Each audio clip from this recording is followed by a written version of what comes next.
Today's story will be about a horrific event that happened in the year 1900. It still stands today as one of the worst, or the worst, sports event-related accident the world has ever seen. It's by far one of the most disturbing stories I've ever learned about, and I'm pretty used to these kinds of extreme stories. But years ago when I heard about it for the first time, it stood out so much that I never forgot about it. If you've never heard of this story before, as the story progresses, you might make guesses and you might think you know what's going to happen, but I assure you, if you've really never heard of this story before, what happens near the end will leave you surprised, shocked, and disturbed.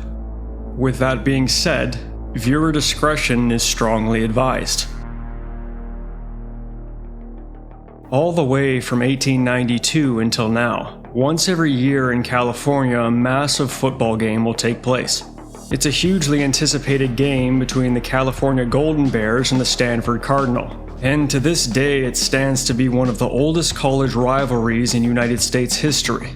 The game usually taking place between late November and early December, and switching between playing at Berkeley on even-numbered years and Stanford for the odd-numbered years. By the year 1900, it was already such a large event that in only 8 years it was being referred to as the Big Game. The 1900 game was scheduled for November 29th and would begin in the Mission District of San Francisco. Everybody from around the area couldn't wait for the day to come by. It was the 9th annual game, and the crowds and the energy from it seemed to only grow larger each year. It was a beautiful day for the game, and it couldn't have been better. A humongous crowd of 19,000 people packed the stadium, the feelings of excitement potent and contagious. Even with the stadium fully packed, thousands of more fans made their way to the game in hopes to get a glimpse of the event.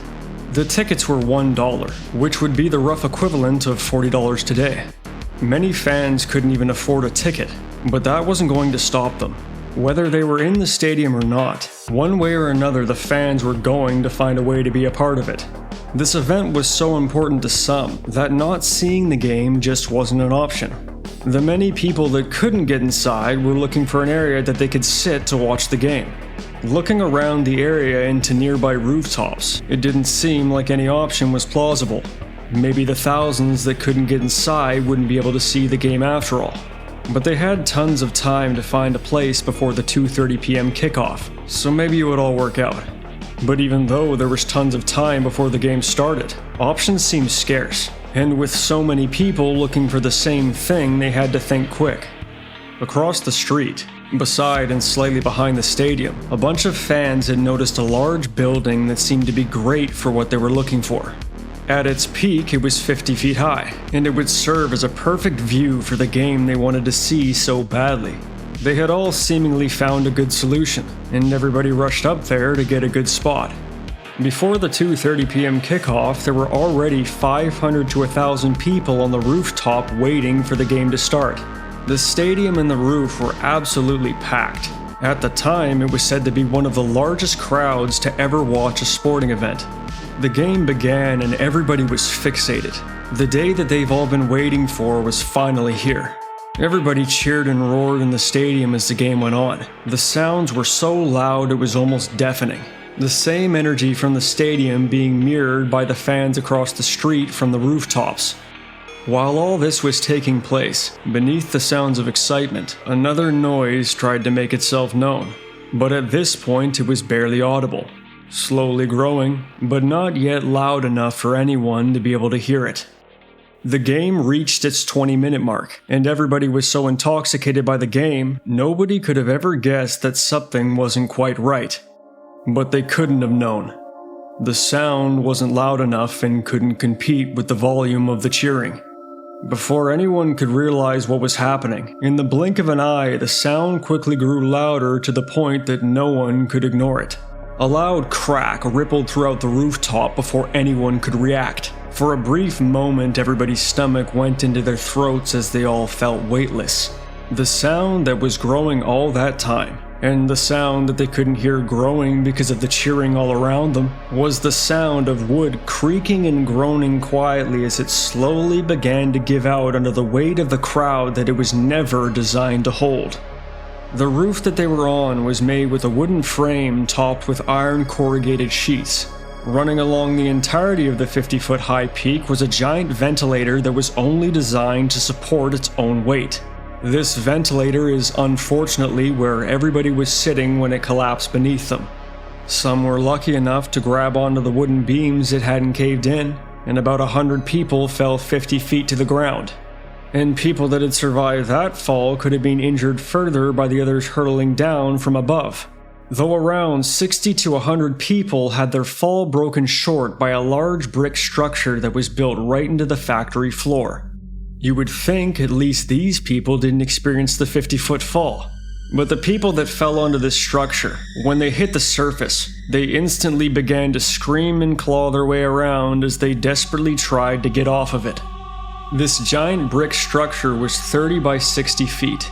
It had binding rods that wrapped around itself and enclosed the brick, and many of the people that fell were pinned to the surface by these binding rods, unable to get away from what was causing them to scream. The building they had fallen through was for a new glass factory. The brick structure that many of them had fallen on top of was a huge glass furnace. The inside of this furnace was filled with 14 tons of molten glass, the temperature inside reaching up to 3,000 degrees Fahrenheit or 1,650 degrees Celsius. To really put that in perspective, the surface of the sun is 5,600 degrees Celsius, so the inside of that furnace would be almost 30% the temperature of that. The outside of the furnace was estimated to be 500 degrees Fahrenheit or 260 degrees Celsius, which in comparison to the previous numbers, sure, it doesn't sound that bad, but you only need about 40% of the smaller temperature before skin begins to melt. When they all made impact, fuel pipes were broken. Hot oil sprayed everywhere and on top of people before it inevitably ignited, lighting bodies on fire as everybody tried to get away. And because of the fall, some people couldn't even get away if they tried because of the state that they were in. Other than the victims, the first people to see the full extent of the accident were the few workers inside the factory. Right as it happened, there was an oven man raking the fire to the furnace below as he suddenly began to see bodies raining down around him.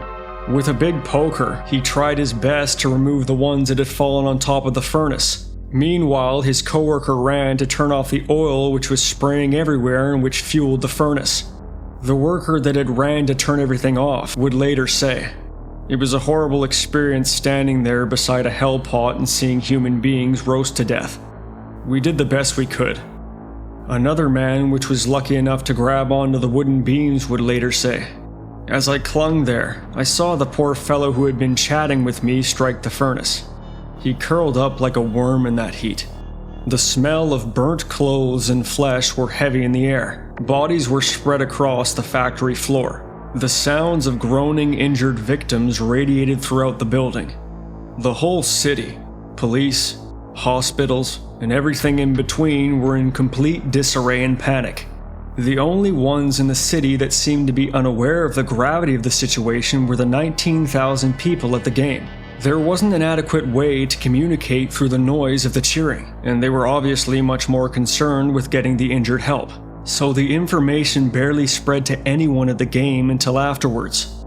Stanford won, and it was said that the fans poured onto the field, hoisting the winning players onto their shoulders as they paraded down the street in another direction, completely unaware of the horrors that had unfolded and were still continuing in the building that was just beside them.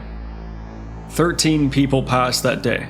9 more would succumb to their injuries in neighboring hospitals through the following days, and 3 years later, 1 more person would pass due to related injuries.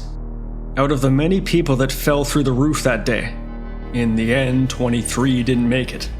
Every victim was said to be male, and most of them were children. News of the events flooded local newspapers, and the city fell into a state of mourning. It initially seemed as if the blame would fall on the factory workers or the police, but they all insisted they had done everything that they could to prevent this from happening. One juror would say, "It is very strange that the police officials did not detail enough men to the football game to keep people from crowding dangerous places." But only a week after the catastrophe, while looking at the evidence, the jury couldn't blame anybody else but the victims that chose to go up there. The roof's ventilation shaft was never intended to hold hundreds of people. It's been almost 124 years since the incident occurred, and it still stands to this day as the deadliest sports event-related accident that America has ever witnessed. It's said that you can barely find mention of the event in local history books. Not that we shouldn't remember these people and learn valuable lessons from the accidents that unfolded, but with that being said, I can understand why anybody involved would choose to forget.